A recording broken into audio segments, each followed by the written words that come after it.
Veamos algunos aspectos del paracetamol. El paracetamol tiene un mecanismo de acción desconocido. Es fundamentalmente analgésico y antipirético. No podemos considerar al paracetamol como un agente antiinflamatorio, sin perjuicio de que se pueda combinar con antiinflamatorios, como por ejemplo el ibuprofeno, generando sinergismo en el efecto. Se han propuesto distintas explicaciones para el efecto del paracetamol.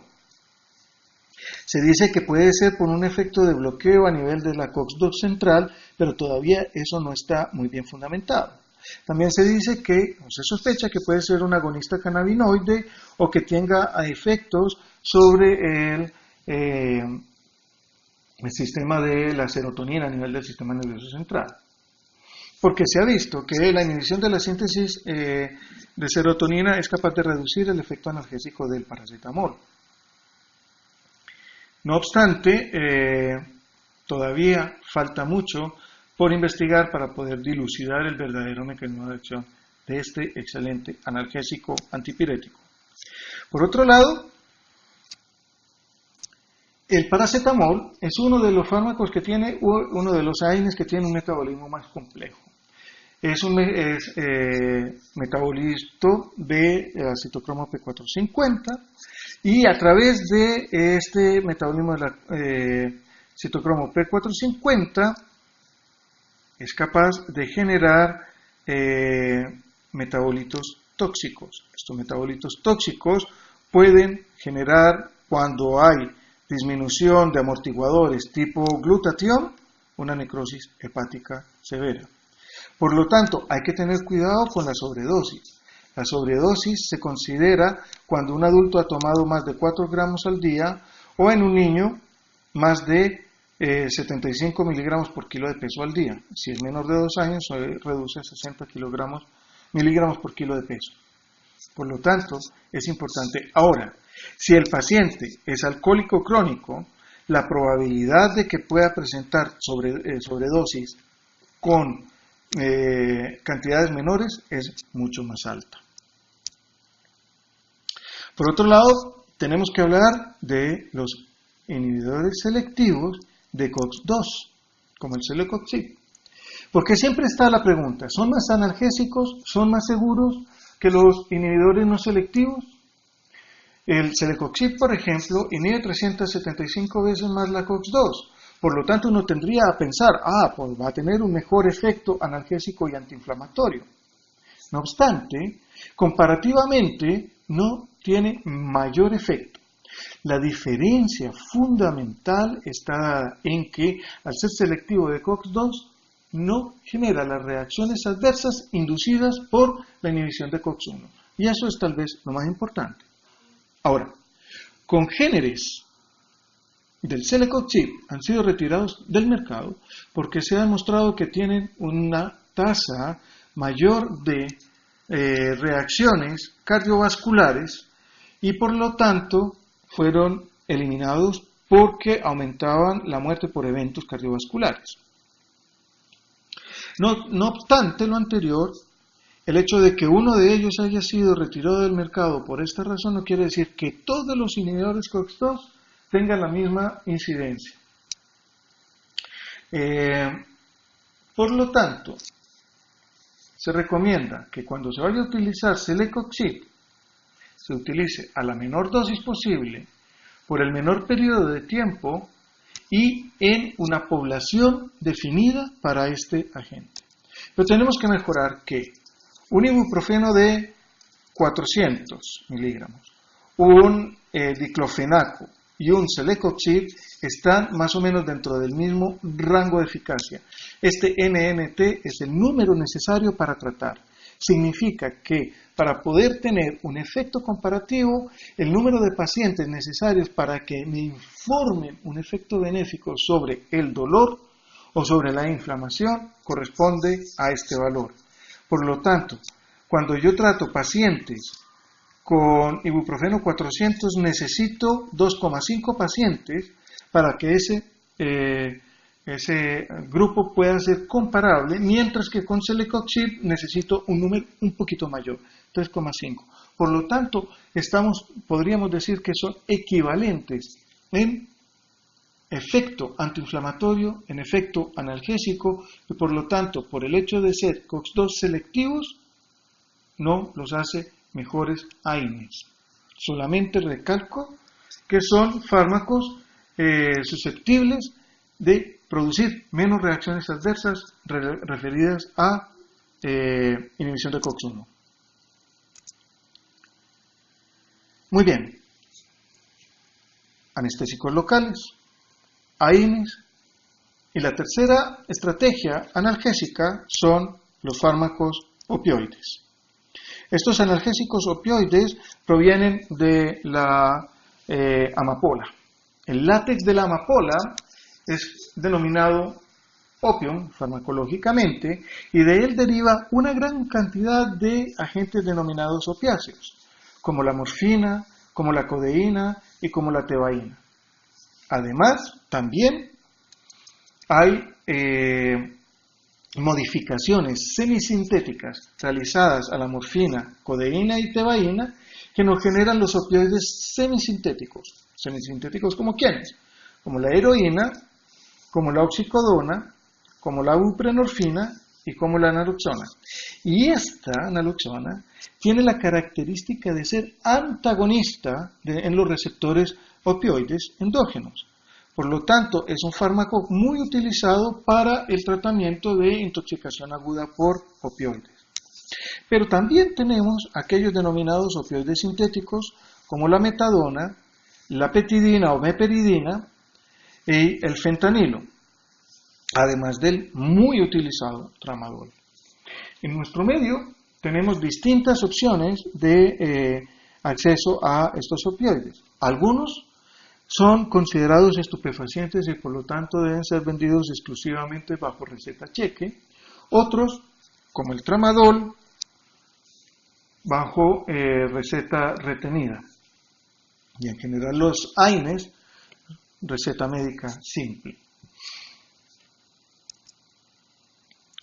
¿Cómo actúan los opioides? Los opioides actúan a través de una diversidad de receptores que vamos a ver más adelante, pero que tienen en común ser receptores acoplados a proteína G. La activación de este receptor modifica la acción de proteína G activando la proteína G inhibitoria que por lo tanto disminuye la conversión de adenilato en adenilato AMP cíclico, por lo tanto disminuye el calcio intracelular y disminuye la liberación de muchos neurotransmisores dependiendo de la neurona en cuestión. Además, la inhibición de la actividad de adenilato ciclasa hace que se abran canales de potasio dependientes de esta enzima y por lo tanto aumente el flujo de potasio provocando hiperpolarización neuronal. Por lo tanto tenemos dos mecanismos finales: hiperpolarización, disminución de la neurotransmisión química y por lo tanto atenuación o inhibición de la función del sistema nervioso central. Ahora, como les decía, tenemos 4 tipos específicos de receptores. Aquí presentamos 3 que son los más importantes: el receptor mu, delta y kappa. Cada uno de ellos tiene afinidad por un opioide endógeno, beta-endorfina, encefalina y dinorfina. Los agonistas y agonistas parciales son morfina, hidromorfina, meperidina o petidina, fentanilo, oxicodona para el receptor mu. Y la naloxona es el principal antagonista de este receptor. Por otro lado, la consecuencia de utilizar entonces opiáceos y de actuar sobre este tipo de receptores, particularmente el receptor mu, provoca tanto a nivel periférico como a nivel central una gran cantidad de reacciones.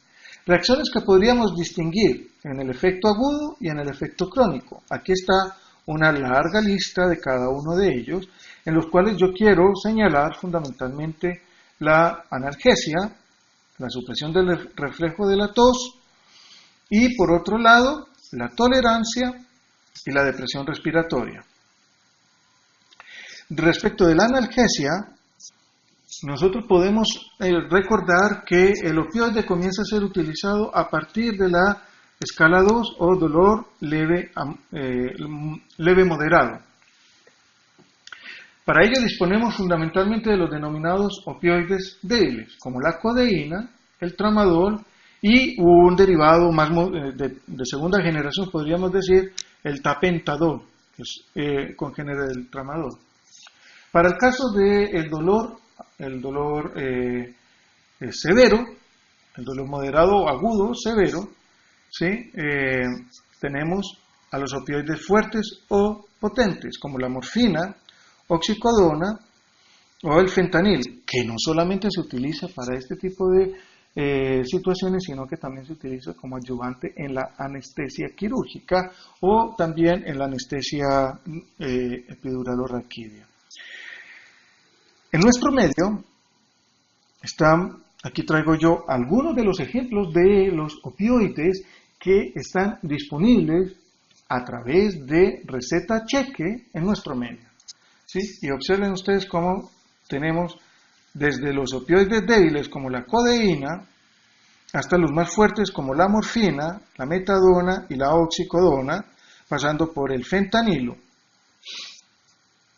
¿Sí? Todos estos son fármacos expendidos con receta cheque. Muy bien. Otro de los efectos que yo quiero resaltar es la supresión del efecto de la tos. Desde hace tiempo se conoce que los opioides tenían la capacidad de disminuir el reflejo de la tos. De hecho, estas son algunas propagandas de principios del siglo XX, donde se comercializaba por la empresa Bayer la heroína porque era un excelente antitusivo. Y observen ustedes que la heroína estaba al mismo nivel que la aspirina por este fabricante. Obviamente que hoy día no se nos ocurriría a nadie recetarle heroína para disminuirle la tos, pero sí tenemos en el mercado una gran cantidad de agentes que son antitusivos. Tienen una baja concentración, una baja dosis de codeína, mezclada con algunos otros compuestos antigripales generalmente, analgésicos, antihistamínicos, vasoconstrictores, pero que tiene un efecto significativo sobre la tos a bajas dosis. La distancia que hay entre el efecto antitusivo de la codeína y el efecto analgésico de la codeína es bastante grande. Por lo tanto, el riesgo de provocar narcosis y depresión respiratoria es muy baja.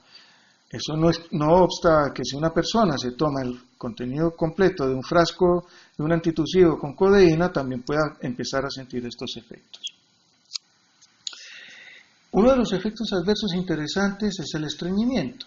Para ello se ha desarrollado un antidiarreico, loperamida, que es un opioide, que no penetra el sistema nervioso central y por lo tanto no produce las reacciones de depresión respiratoria o reacciones de tolerancia y dependencia y adicción. Muy bien. Eso es lo que yo tenía para contarles respecto de los principales grupos farmacológicos dirigidos al manejo del dolor. A continuación, vamos a estudiar brevemente los agentes dirigidos a modificar el curso de la enfermedad reumatológica, el curso de las enfermedades inflamatorias. Bien, como les decía, vamos a ver ahora aspectos de la farmacología de la inflamación. Aquí vamos a tratar fundamentalmente del grupo de fármacos que modifican la enfermedad reumática. También vamos a hacer un breve paso a través del tratamiento de la gota y vamos a finalizar en el conocimiento de los fármacos antihistamínicos, que son de tanta relevancia y altamente utilizados por la población. En primer lugar, nosotros tenemos que considerar que la enfermedad reumática, que ustedes conocen mejor que yo, está relacionada con la activación del sistema inmunológico generando fundamentalmente la producción de una serie de citoquinas, entre ellas interleuquina, TNF-alfa, y también la generación de otras citoquinas inflamatorias que van a reclutar células inflamatorias, por un lado, y por el otro lado van a modificar lo que es el funcionamiento de los fibroblastos en general, que tienen mucha importancia, sobre todo en los procesos más crónicos, así como también en osteoclastos, lo que lleva entonces, por un lado, a daño de hueso y cartílago, y daño articular, en caso de que estemos hablando de una articulación propiamente dicha, artritis reumatoide, por ejemplo, pero también puede ser de otro tipo de tejidos. No quiere decir que sea exclusivo de esto, porque el reclutamiento de fibroblastos y otras células inflamatorias también pueden dañar membranas basales, músculo y riñón y endotelio y etc. Para evitar, prevenir o disminuir la erosión y el daño por inflamación inducido por fibroblastos y células inflamatorias, nosotros contamos con los denominados agentes modificantes de la enfermedad inflamatoria, cuyos mecanismos de acción no están muy claramente conocidos, pero que algo sabemos al respecto. El objetivo de utilizar estos fármacos es enlentecer el progreso de la enfermedad. Modifican el curso. Los antiinflamatorios no esteroideos son solo tratamiento sintomático. En el hecho de inhibir la producción de prostaglandina, solamente estamos actuando sobre un pequeño aspecto de la fisiopatología de la enfermedad. Estos otros modificantes tienen una acción mucho más amplia y eso explica por qué son más tóxicos. Esa es la razón por la cual requieren de una vigilancia estrecha y generalmente son de uso en el ámbito del especialista. Por otro lado, tienen un inicio de acción lento y por lo tanto los efectos no se van a ver al principio, sino que se van a ver posteriormente. Dentro de ellos nosotros encontramos al metotrexato como uno de los más importantes, así como compuestos derivados de oro, derivados de la cloroquina, que es un antimalárico, o penicilamina, que es un metabolito de la penicilina. Los agentes modificantes de la enfermedad reumatológica, como ustedes pueden observar, tienen un inicio de acción muy lento y un elenco de reacciones adversas muy grande. Pero sobre todo, estas reacciones adversas se centran en tejidos de alta proliferación. Por ejemplo, la médula ósea, por ejemplo, el tracto gastrointestinal y también el epitelio alveolar y el hígado. Por lo tanto, hay que usarlos con mucho cuidado. El metotrexato es un inmunomodulador que no solamente se utiliza para el tratamiento de enfermedades inmunológicas, sino que hace parte de una amplia gama de tratamientos antineoplásicos, fundamentalmente neoplasias derivadas de médula ósea. A ver, si bien esta imagen se percibe altamente complicada, es una especie de hoja de ruta para ir identificando los principales mediadores químicos y citoquinas involucradas en un proceso inflamatorio. Y no solamente eso, sino que nos va a permitir entonces identificar el sitio de acción de diversos antiinflamatorios. Una infección, un trauma, un daño va a desencadenar la liberación de histamina, de interleuquina 1, de TNF-alfa y también de interleuquina 6 e interleuquina 8. Cada uno de estos tiene efectos distintos, pero que pueden actuar en sinergia con otros para aumentar los procesos inflamatorios, como por ejemplo la histamina y la interleuquina 1, que a través de la generación de leucotrienos y prostaglandinas, así como la bradiquinina inducida por histamina, van a producir aumento de la permeabilidad vascular. Pero por otro lado, tanto la interleuquina 1 como el TNF-alfa y la interleuquina 6 activan el endotelio vascular, aumentando la migración de células inflamatorias, particularmente linfocitos, que también pueden ser inducidos por la interleuquina 8 y por lo tanto todas estas acciones tiene como consecuencia el dolor, fiebre, el edema y los procesos inflamatorios que, si se mantienen en el tiempo, van a desencadenar activación de fibroblastos y fibrosis. Así pues, nosotros encontramos como sitio de acción para bloquear la acción de la interleuquina 1, administrar un bloqueador de su receptor que se llama anakinra. Por otro lado, podemos bloquear el efecto de TNF-alfa utilizando un fragmento del receptor que se denomina etanercept y que hace que el TNF-alfa circulante no llegue a su destino celular. Pero también pueden ser antibióticos monoclonales que bloqueen el efecto de TNF-alfa, como el infliximab y el adalimumab. La quimiotaxis puede ser disminuida o bloqueada por antagonistas del receptor de interleuquina o modificando el funcionamiento de células presentadoras de antígeno. En todo caso, el uso de etanercept y anakinra y del infliximab todavía es muy costosa y por lo tanto puede no ser accesible a todo tipo de pacientes. El etanercept bloquea, como les decía, la interacción del TNF-alfa con su receptor. Afortunadamente tiene una vida media muy prolongada, se puede administrar 2 veces a la semana, pero puede afectar el funcionamiento normal del sistema inmuno, por lo tanto el paciente puede quedar propenso a desarrollar múltiples infecciones, particularmente respiratorias. La anakinra se ha asociado a la presencia de reacciones infecciosas severas, por lo tanto no son de uso recomendable cotidianamente. Dentro de los inmunosupresores nosotros encontramos a los corticoides, al metotrexato y anticuerpos monoclonales, ciclofosfamida, etc. Dentro de los inhibidores de la producción de interleuquina 2 encontramos a la ciclosporina y al tacrolimus. Los inhibidores de la expresión de citoquinas, corticoides y anticuerpos, inhibidores de la síntesis de nucleótidos, fundamentalmente el metotrexato. Por eso es que no solamente es útil como inmunosupresor, sino que también como antineoplásico frente a leucemias. Así, en este mapa, nosotros podemos encontrar entonces el efecto de los glucocorticoides, que es central en el proceso de la inflamación. Aquí nosotros podemos encontrar que los glucocorticoides inhiben la acción de la ciclooxigenasa, de la histamina, de citoquinas, disminuyendo la quimiotaxis, disminuyendo los síntomas locales de la inflamación, la activación endotelial y la presencia de linfocitos en el sitio de la inflamación y por lo tanto disminuye la activación de fibroblastos y la fibrosis.